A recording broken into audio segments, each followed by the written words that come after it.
क्या आप जानते हैं कि जिस दुनिया में हम रहते हैं वह कहाँ खत्म होती है? इस रिपोर्ट में हम आपको दुनिया के आखिरी देश, वर्ल्ड्स लास्ट कंट्री के बारे में बताएंगे जहां पृथ्वी खत्म हो जाती है। नमस्कार, देश ऑनलाइन में आपका स्वागत है। इसी देश में वो आखिरी सड़क भी है जिसके आगे सिर्फ पानी ही पानी है।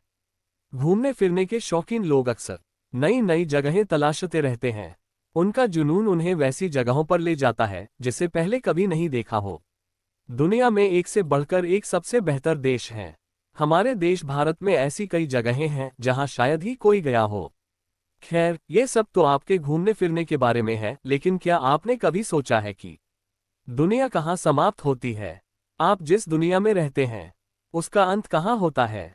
हम जानते हैं कि अब आप इस सवाल का जवाब पाने के लिए उत्सुक हैं और इंटरनेट पर इसका जवाब ढूंढने की सोच रहे हैं। तो रुकिए, हम आपको इसके बारे में पूरी जानकारी दे रहे हैं। पृथ्वी के बारे में ऐसी कई बातें हैं जिनसे लोग अनजान हैं। पृथ्वी के दो छोर हैं, दक्षिणी ध्रुव और उत्तरी ध्रुव, जिनके बारे में तो सभी जानते हैं, लेकिन क्या आप जानते हैं कि दुनिया का आखिरी देश कौन सा है? अगर नहीं तो आइए जानते हैं। ऐसा कहा जाता है कि यूरोप में नॉर्वे दुनिया का आखिरी देश है जहां धरती खत्म हो जाती है। नॉर्वे में एक ऐसी सड़क है जिसे दुनिया की आखिरी सड़क माना जाता है। इसे अंग्रेजी में last road of the world भी कहा जाता है। ऐसा कहा जाता है कि इस सड़क के बाद धरती नहीं बल्कि सिर्फ पानी ही पानी है। दुनिया की आखिरी सड़क कही जाने वाली नॉर्वे की इस सड़क का नाम E69 हाईवे है। जैसा कि कई शोधों में दावा किया गया है कि इस सड़क के पार कुछ भी नहीं है।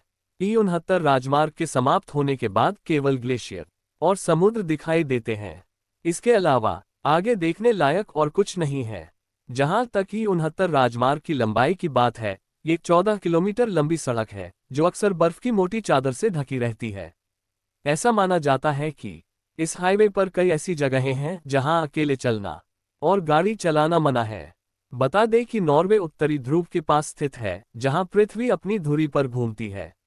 नॉर्वे की ठंडी जलवायु और अनोखा प्राकृतिक वातावरण इसे खास बनाता है। यहाँ 6 महीने के दिन और 6 महीने की रात होती है। सर्दियों में यहाँ सूरज दिखता ही नहीं, जबकि गर्मियों में यहाँ सूरज कभी डूबता ही नहीं। यानी गर्मियों में यहाँ रात नहीं होती।